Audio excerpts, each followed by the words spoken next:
Welcome, everyone. Welcome to Navigating the Leadership Labyrinth with my guest host, Dr. Samantha Paustin-Underdahl. She's the Assistant Professor of Management at the Florida State University. I am Angela Timberlake. I am the Vice President of Elevate Women with JAX USA, a division of the Jacksonville Chamber. And Elevate Women's vision is to make Northeast Florida known for a place where women can be successful in both their personal and professional lives, whether that's leading in business, in government, and in the community. And to do that, we have to remove the barriers, or at least minimize some of the barriers to get women to achieve the highest level of leadership, right? And create a more direct path to leadership, which is right up our guest's alley. Sam's latest research is focused on the challenges women face in their leadership journey. It's an honor to have her with us today. Sam, welcome. Thank you, Angela. I'm really happy to be here, and I'm excited to hear about everything that Elevate Women is doing. We're just getting started. So much more great things to happen, and we appreciate you joining us and sharing your insights with us. So tell us a little bit more about you and your role and what you're focused on right now. Sure. So I'm an assistant professor of management here at the College of Business in Florida State University. This is my third year here, and I just submitted my packet for tenure. So hopefully by this time next year, I will be a tenured professor here at Florida State, which is really exciting. Most of my research focuses on gender and diversity in the workplace, as well as the work-family interface, which, as you know, is a major challenge for a lot of women as they climb the corporate ladder. And so, yeah, I want to, understand what are the challenges that women face that oftentimes men don't face throughout their careers, and what can individuals and organizations do to improve gender diversity and other areas of diversity and inclusion within the workplace. That's fantastic. Congratulations on all your success. Thank you. Now, the reason why we're here, the glass ceiling, we are all familiar with it. If we are in a leadership track or in business, just in general, we all are very familiar with this glass ceiling term.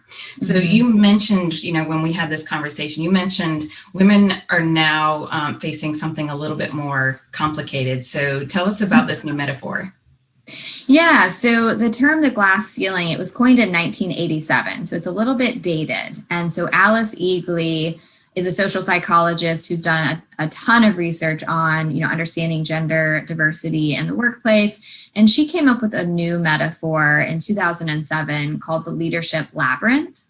And I like this metaphor more than the glass ceiling for a couple of reasons. One, I think it's more accurate because it's not that women are succeeding, all throughout their careers, they're doing great. And then as they get really close to the top, they hit their head on this invisible glass ceiling. It's really that from day one, when men and women enter the workplace, women face challenges and obstacles that oftentimes their male colleagues do not face.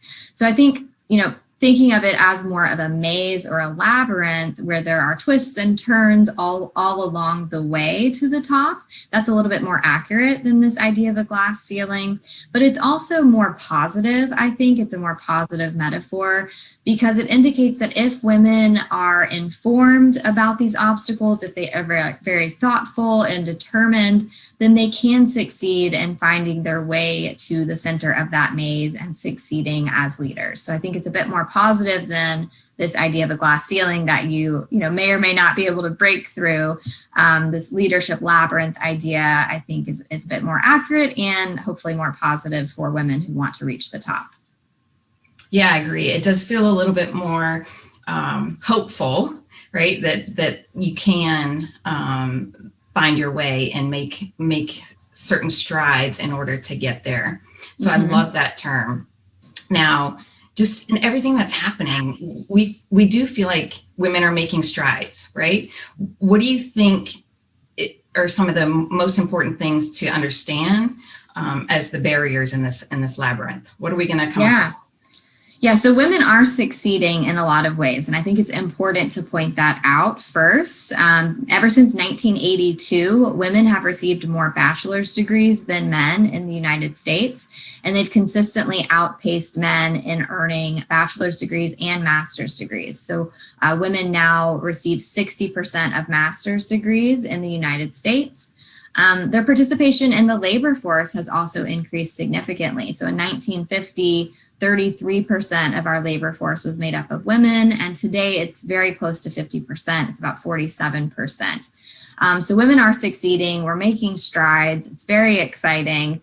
But if you look at the top, women are still significantly underrepresented. So I'm actually going to share my screen because I think a figure might help people to better see this. Let me make this bigger. Are you able to see this, Angela? Yes. Okay, great. So these data points are coming from 2019, so they're very recent. On the left-hand side, you can see the red bar is women's representation, the blue bar is men's representation. If you look at managers and professionals, a little over 50% of them are women. So really doing well, making it into the labor force, making it as managers and professionals. If you just look at managers, about 40% of them are women. If you look at CEOs, and this is for all types of companies, small and large, about 27% are women. And then if we focus on the Fortune 500 corporate officers, we start to see fewer and fewer women. So about 25% of corporate officers are women, and the numbers go down from there, looking at board members, top earners, and Fortune 500 CEOs. And these numbers really have not changed much in the past 15 years. About 5% of our Fortune 500 CEOs are women. And this, understanding these statistics is really what drove me to get a PhD, because I want to understand why so few women are making it to the top when we do have more than 50% who are in management and professional roles. And so this is why it's important to understand what are these barriers in the leadership labyrinth so that women who want to make it to the top can hopefully do so. And I just want to mention, this is perhaps even more relevant now during COVID-19. Angela, you probably saw the report that came out a month or so ago by Lean In and McKinsey, and they found that 1 in 4 women, including a lot of senior women, are considering downsizing their jobs or leaving the workforce altogether during this pandemic. And in September alone, more than 860,000 women dropped out of the labor force. So this, I think, is going to be an even bigger issue now during the pandemic and after the pandemic. Yeah, absolutely. What we're seeing is, women are dropping, because people really freak out when they see that number. And women are leaving for a multitude of different reasons, right? Mm-hmm.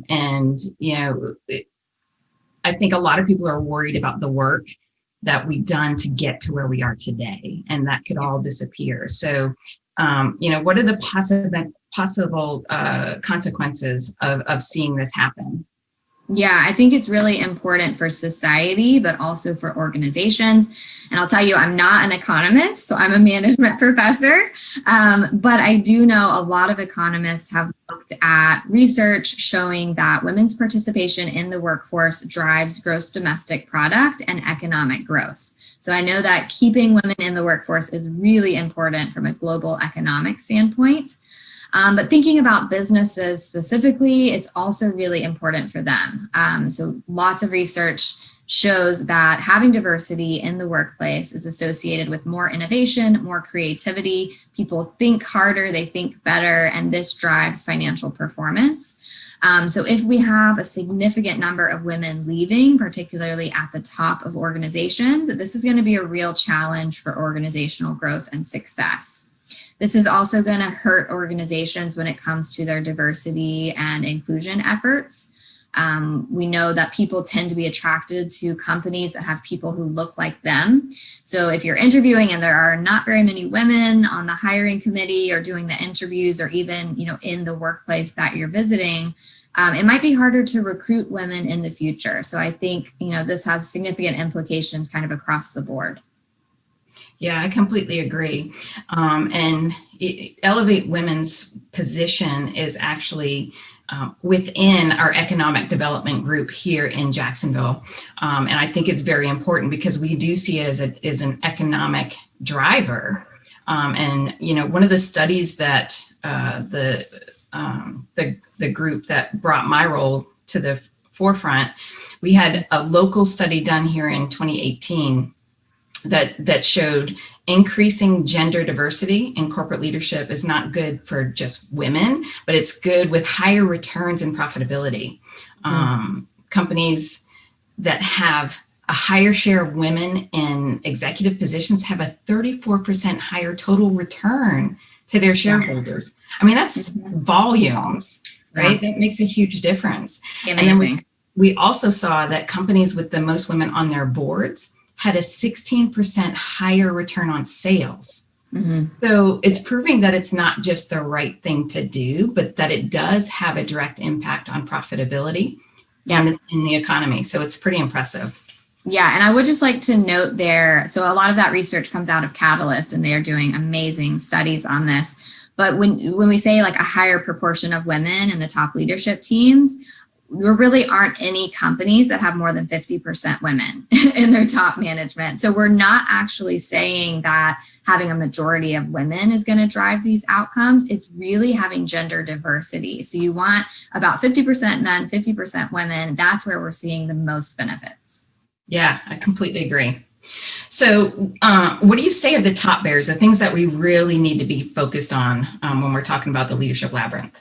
Yes, so this, as you can imagine, it's very complex. There are pushes and pulls that stem from differences in societal expectations for men and women, thinking about structural barriers within organizations and society. There's unconscious biases and stereotypes.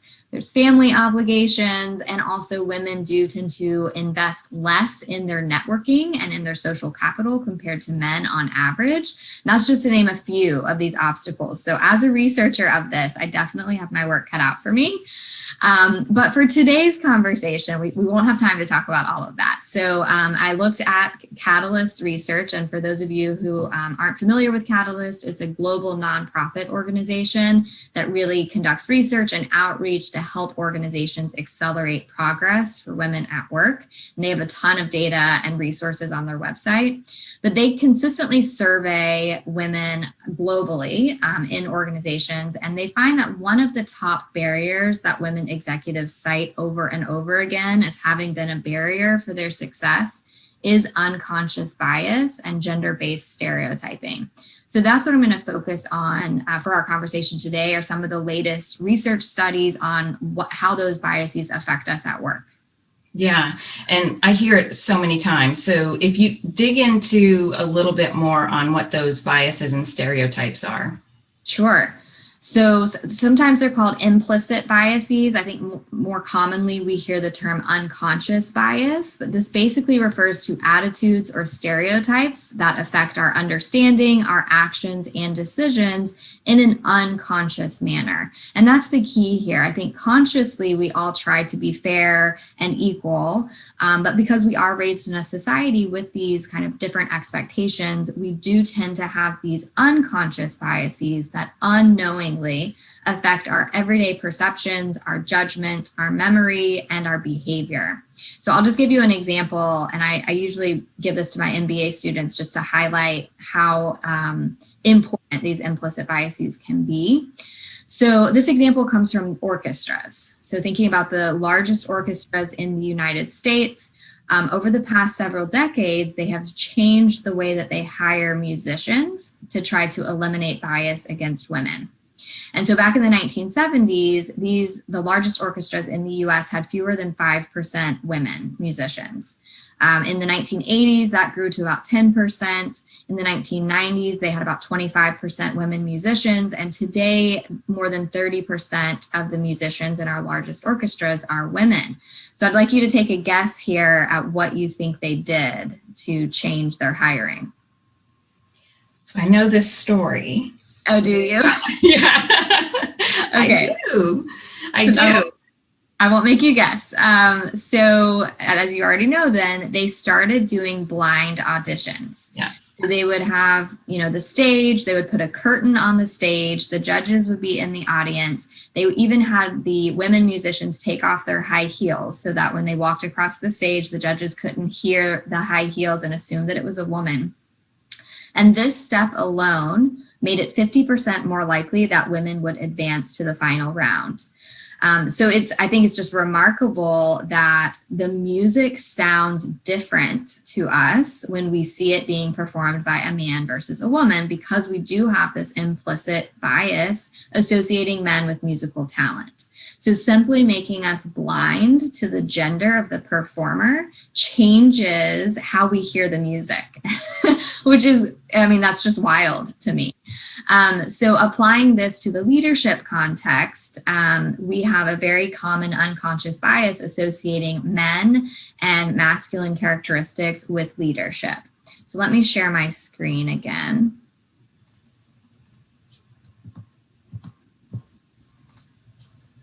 Okay. So here on the left-hand side, these are more masculine characteristics. They're often called agentic characteristics, and we tend to associate these things like being direct, being aggressive, being independent and assertive with men, and we also associate these characteristics with leadership. On the right-hand side, these are more communal characteristics that we tend to associate with women. So being relationship-oriented, cooperative, more indirect as opposed to direct, calm and teamwork oriented.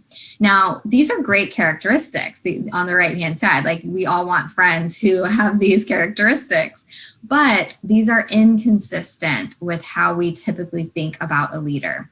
And so there's a greater perceived congruity between the characteristics that we associate with men, these on the left-hand side, these agentic characteristics, and leadership, and a greater incongruity between what we expect of women, these communal characteristics on the right, and what we expect of leaders. And so because of this bias, this unconscious bias or association, our gut instinct just tells us, he might be a better fit for this position, or he might be better suited for this promotion than her. And again, it's very unconscious. We don't really realize that we're making this assumption or this decision based on these biases. And so, what can women do about this?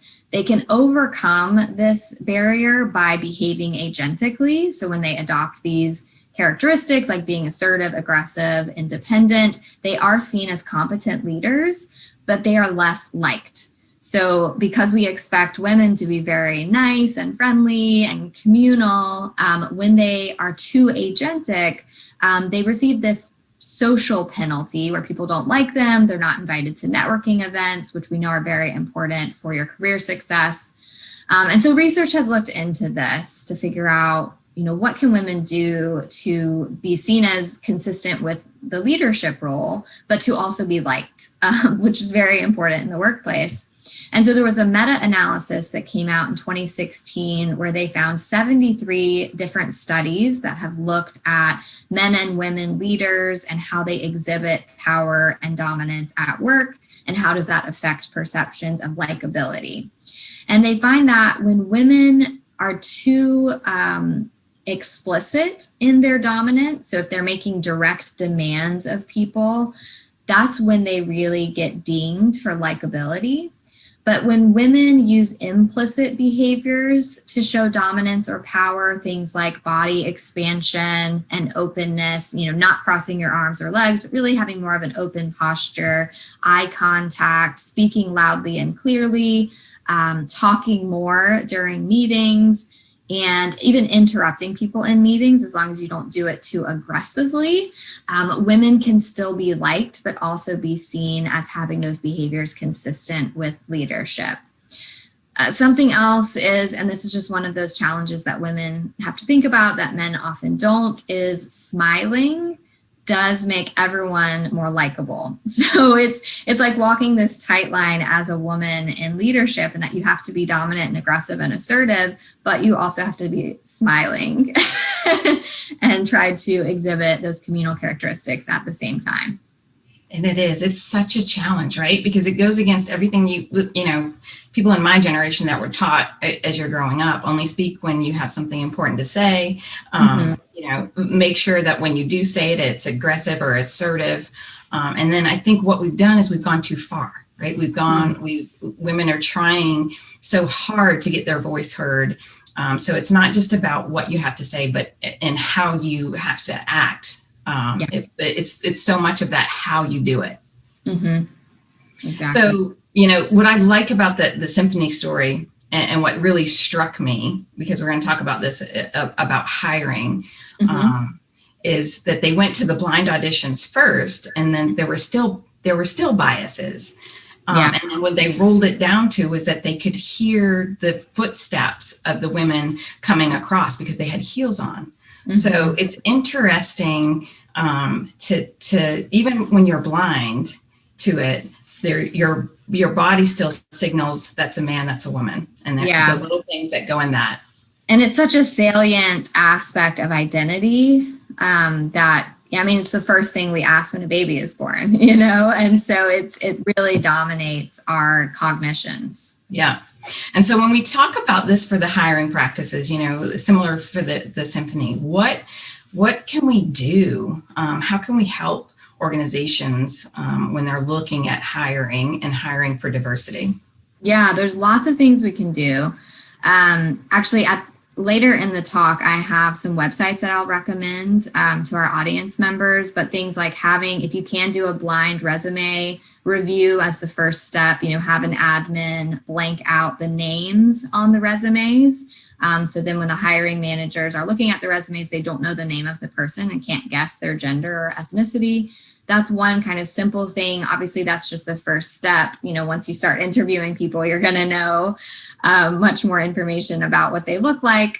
But having a standardized hiring process where you have objective qualifications in writing, because oftentimes we see male candidates, we may make exceptions for them that, they haven't met this qualification, but that's okay. They have some other strengths.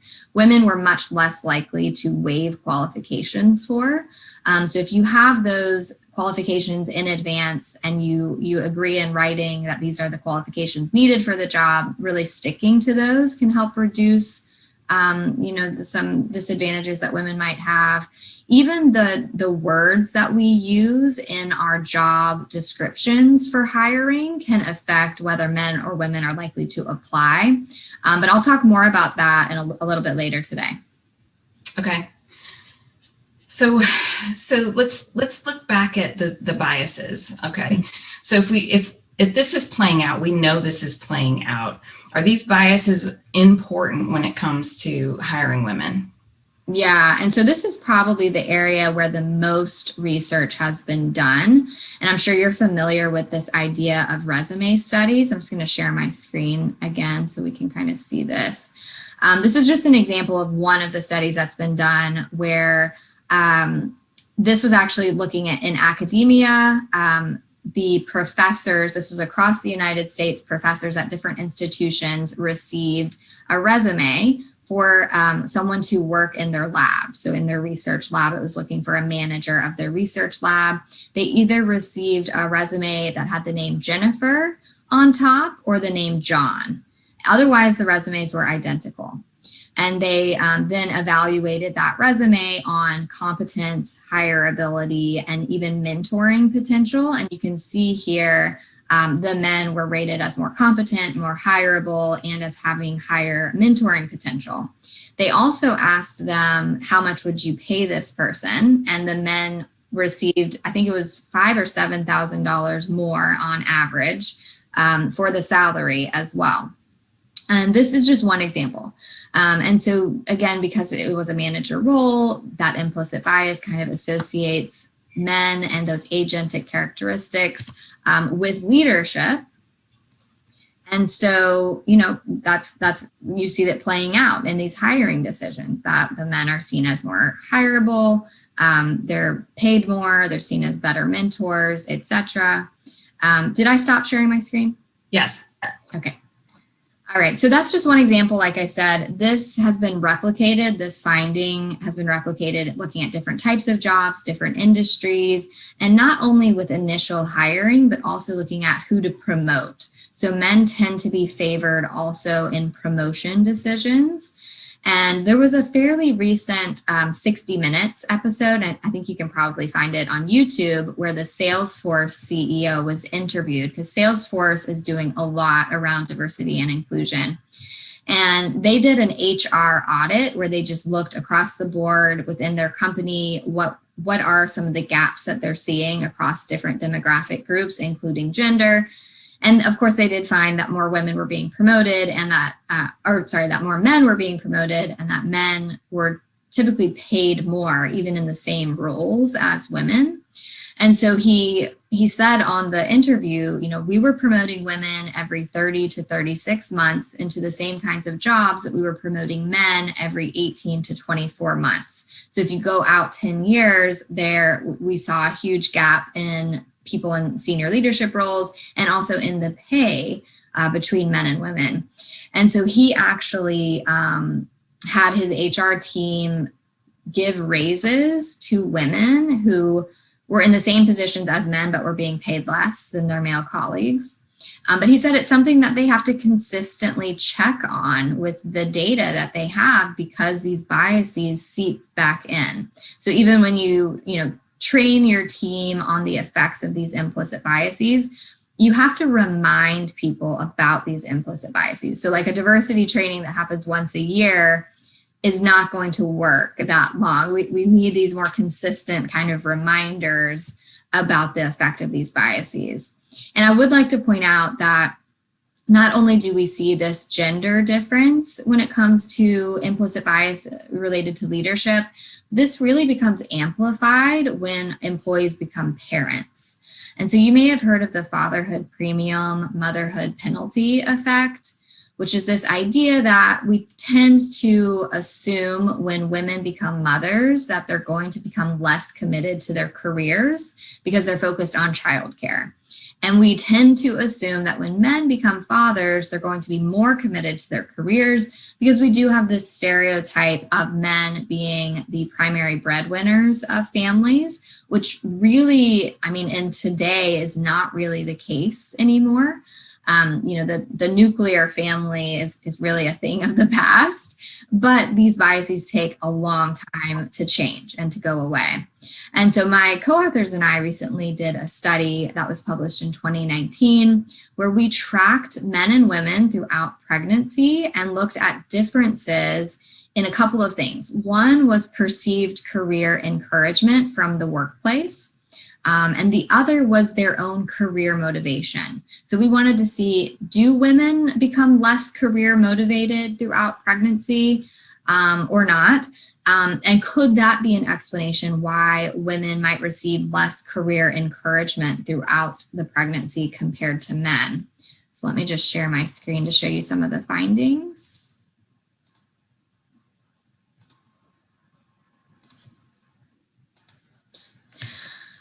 So here you can see the dotted line is for mothers, the solid line is for fathers, and this is across 6 points in time throughout the pregnancy.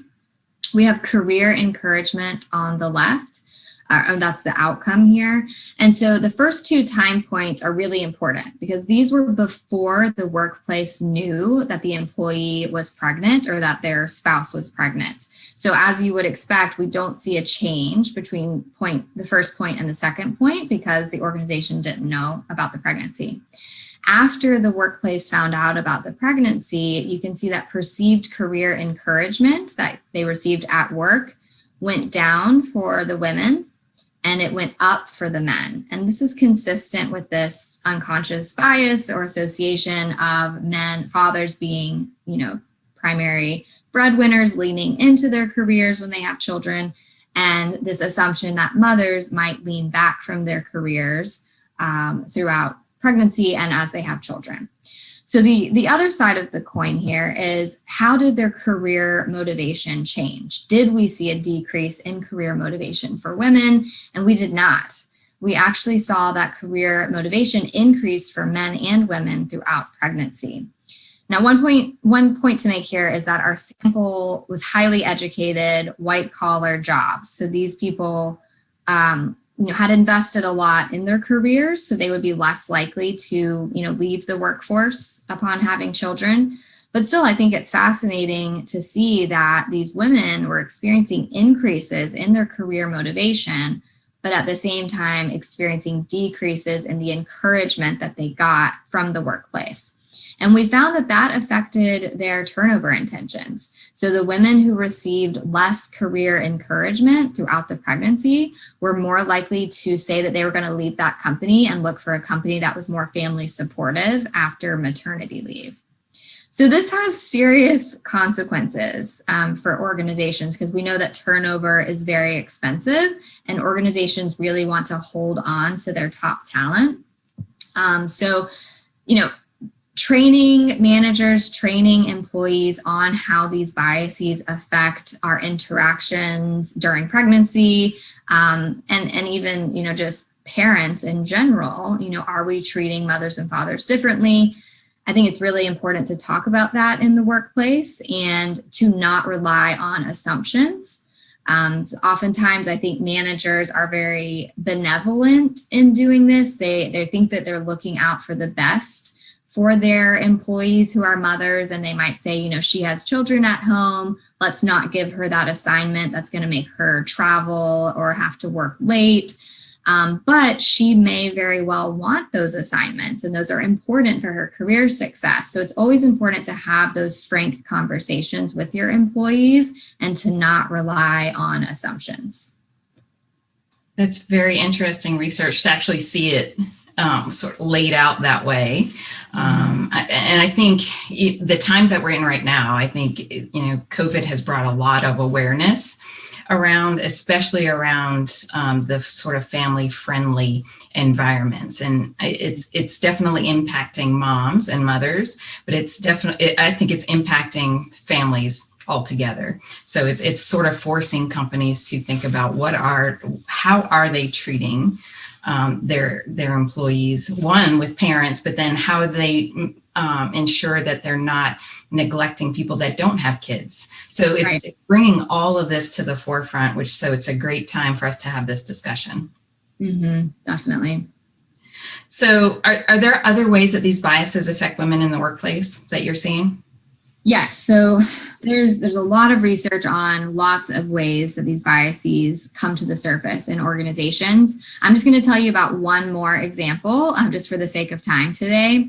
So a recent study out of Stanford looked at bias in the language that we use in our recommendation letters, our LinkedIn endorsements, and in developmental performance feedback. So I'm going to share my screen again just to highlight some of this. Okay, and so this was featured by Wall Street Journal, and that's where this figure comes from. So in this study, and these data right here really focus on performance reviews.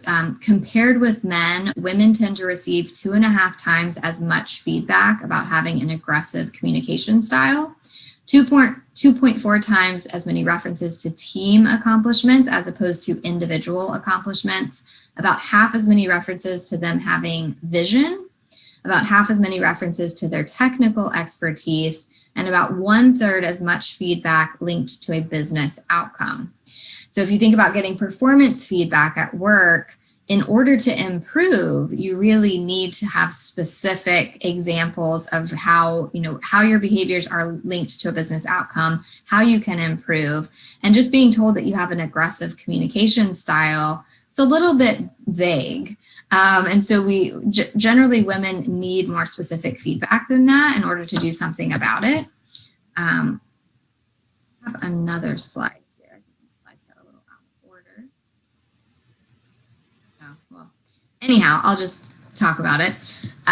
So research has looked at recommendation letters and finds that typically in women's recommendation letters and even in LinkedIn endorsements, women receive much shorter recommendation letters compared to men, a bit more vague, and also with doubt raisers. So things like, in the end, she was able to lead the team to success. And so that raises doubt in the person reading the letter. Was she not always on track? Did she just start doing well in the end? And so it's important. Also, these recommendation letters and performance feedback for women typically has more of those communal words. So things like she's very empathetic or she's very relationship oriented, whereas men's are more likely to say, they're really independent and assertive and they're, individual accomplishments as opposed to team accomplishments. And so it's important to think about how these recommendation letters or how the performance feedback that men and women are getting has a big role in their careers. And so there's things that we can do as individuals about this, but there's also things organizations can do. So as individual women, I think it's important to provide your recommendation letter writers or even people who are writing endorsements for you on LinkedIn to provide them with some points that you would like to be highlighted. And so when you have those bullet points for them, women should emphasize both their communal and agentic characteristics, because we do know that both of these are needed to be seen as competent leaders, but also to be liked in the workplace. You should also talk specifically about how you've met and exceeded goals and be really comprehensive and specific in that. And then for performance reviews, again, you want to show your boss how you've met and exceeded objective metrics, really state the facts and be specific. Make sure you lose those doubt raisers if you have any in your own summary of your successes. Be honest and specific about your drawbacks and how you intend to address them, and make sure you're asking for specific developmental feedback, because that's how you're going to be able to improve and to change your behaviors in the future. And women so often get this really vague comment that they have an aggressive communication style.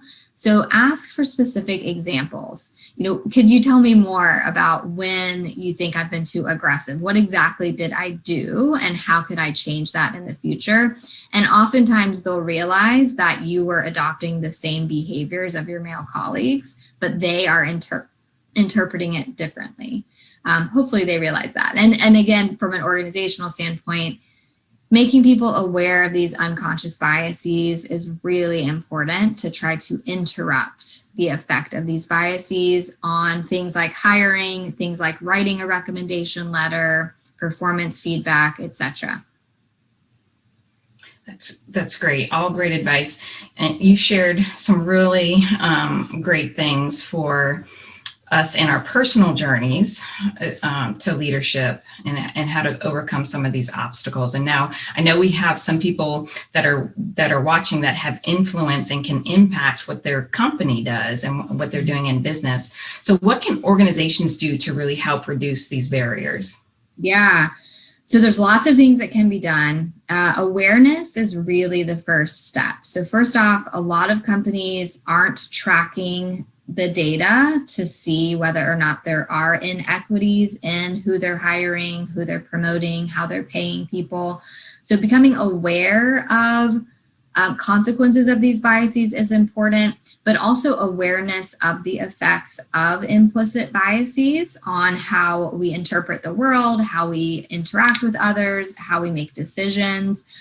Most managers and employees are really unaware of the influence of these unconscious biases. So, adopting some training to really identify people's biases and how to interrupt those biases when it comes to our recommendation letters, our performance reviews, and hiring and promotion processes is really important. And I think that's the best first step, is to really have implicit bias awareness. And then there's lots of other things that can be done. In fact, I'm going to share my screen.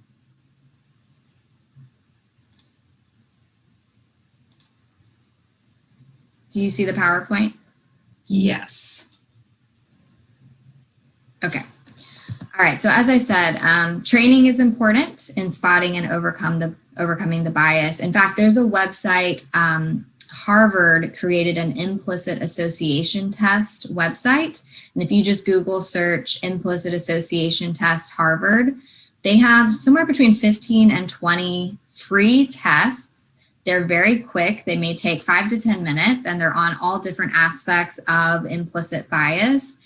And you can check yourself. You can see, where do your biases lie on a variety of dimensions, not just gender issues, but race, ethnicity, religion, etc. So that's something as individuals we can all do. But from an organizational standpoint, using metrics is really important. So hopefully, most HR teams are collecting data on candidate pools, who's actually hired, how many resumes were reviewed and from what different demographic groups, who got interviews, and then who was actually hired. So looking at that data to see whether or not you're more likely to hire men for certain roles than women or people of different ethnicity groups. You can track salary differences as well, and look for people with the same types of jobs. Do you see pay differences across those groups? And if so, what can be done about that? You can assemble a diverse pool of candidates. So thinking about hiring, a lot of times companies rely on referrals from their employees that they already have. But this can really limit the diversity of your applicant pool because people tend to refer their friends and colleagues who are similar to them. And so you'll end up hiring more people like the ones that you already have, who look like the people that you already have. So really insisting on a diverse pool of candidates would be important. Also, research has shown that if you use words like leader, dominant, and competitive in your job description or your job ads, this will actually reduce the number of women who apply. So you want to think carefully about the words that you use.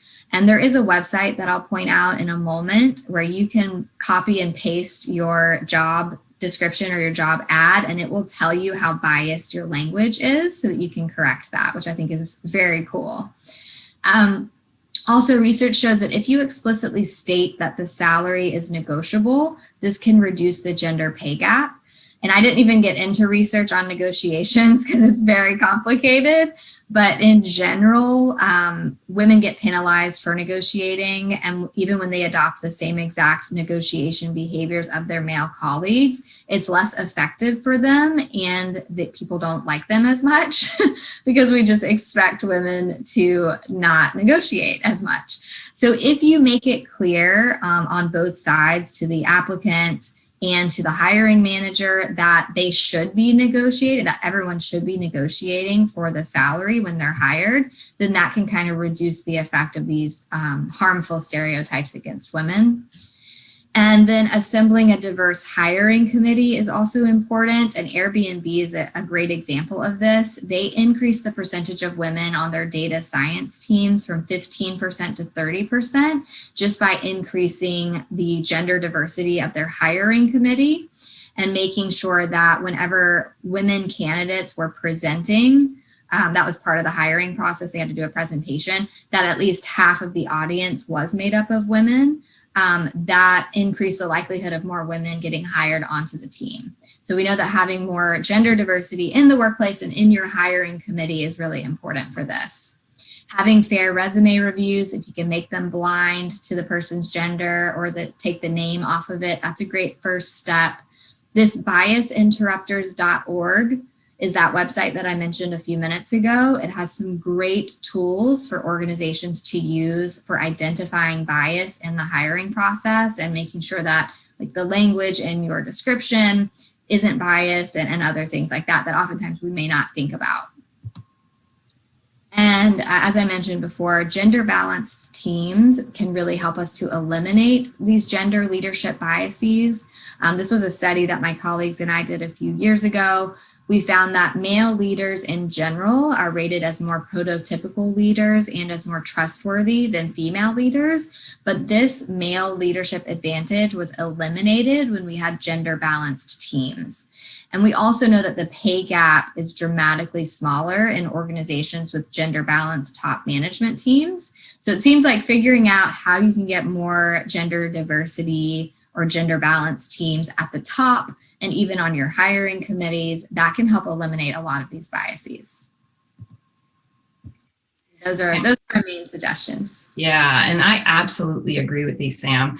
So, and some of these suggestions may seem minor, right? But once you start focusing on them and looking how things are actually handled within an organization, it's just going to remain status quo, right? Sort of, if it's not broke, it's not going to get fixed. Yeah. But what many people don't realize is just how out of date even like hiring practices are, and who they were designed for.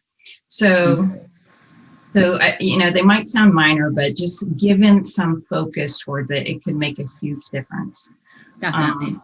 And some other suggestions from my point of view, because I've lived it, and I've been surrounded by and coached and interviewed thousands of executive women. And what I know is that it's not a one size fits all answer. You have to really find out what works for you, what works for your industry, what works for your goals and where you aspire to be. However, there's a few things that are so common actions that do work well, and they work across the board. So I'll share a few things since we have a few minutes just to sort of wrap this up.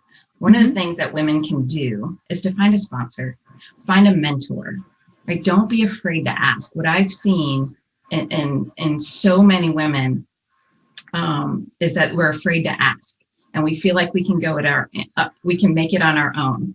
But there is not one executive woman that I have talked to that didn't have help. They had a champion, one or two, to make sure that they were in the room, that they had an invitation to be part of conversations that they may not have been a part of, right? So make sure you find a sponsor, a champion, someone that can speak for you to get you in the room. And it's not a sign of weakness. A lot of people say, if I ask for help, it shows a sign of my weakness, but it's not. It's a sign of strength. It's a sign of determination and the ability to leverage your network and your resources.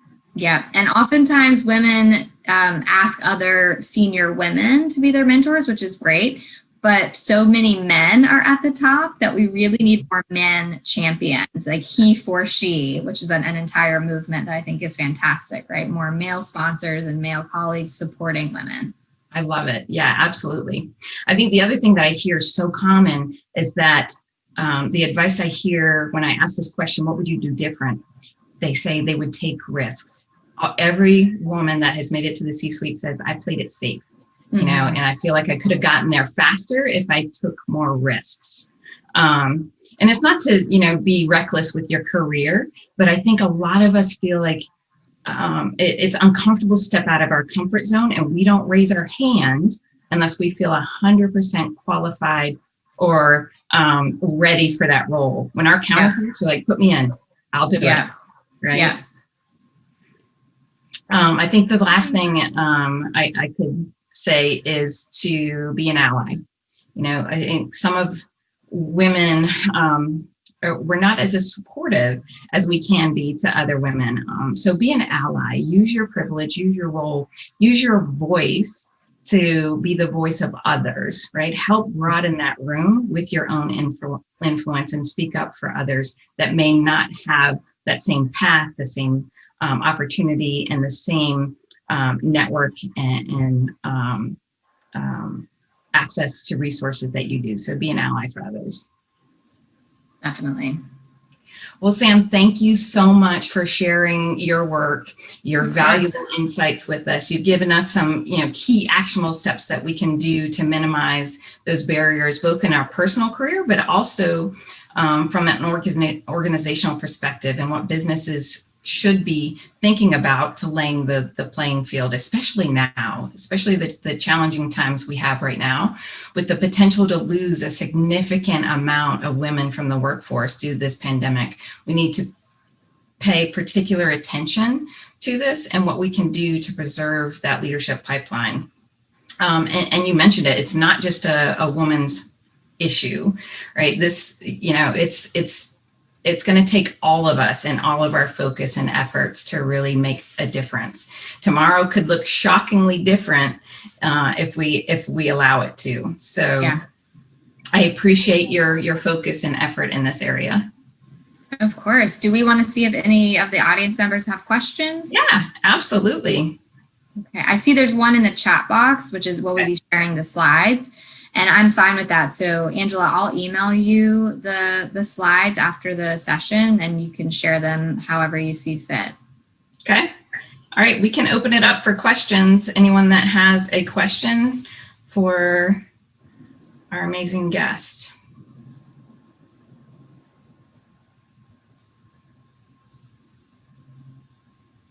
You can raise your hand or you can use the chat box.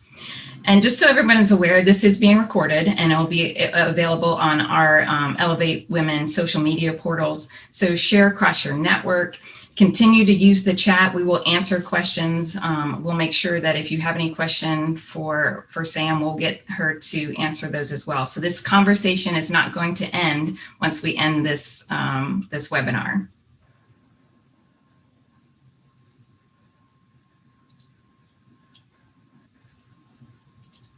Okay.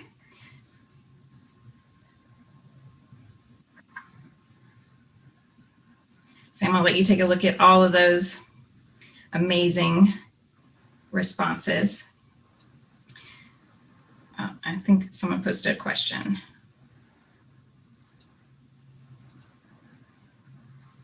Yeah, about the taking risks and applying for jobs. I think Sheryl Sandberg has talked a lot about this in her book, Lean In, and in some of her talks that she's done. But it's basically the point that Angela made, like more men apply to jobs before they actually have all of the qualifications that might be listed. And women are more likely to wait until they meet all of those qualifications, which was one of the, that was one of the implications that I mentioned earlier, is to, as an organization, to have your qualifications in place and to not waive them. Because we do tend to make exceptions for men more so than women. Also because there are typically more men who may not meet the qualifications who are applying. So I agree with Angela that if it's something you aspire for, you might as well apply. And, even if you don't have the qualifications, the organization may make an exception. Yeah, absolutely. And I think that is, some of the risks that need to be taken, but also it's about, I think a lot of women don't feel like they can expand laterally, right? Like, I think people just want to continue to go up rather than out. And what you'll see with our counterparts, with men, is that they get their hands in a lot of different areas, and it adds to their capabilities. It adds to their experience. So even though that it's not going up, it's broadening your viewpoint and your capabilities. And so I think those are some of the risks that need to be considered, is that even though you're not moving up, you could be going to the side and gaining more experience and gaining broader perspective to be able to take on more once that opportunity does arise. And a lot of times women play it safe.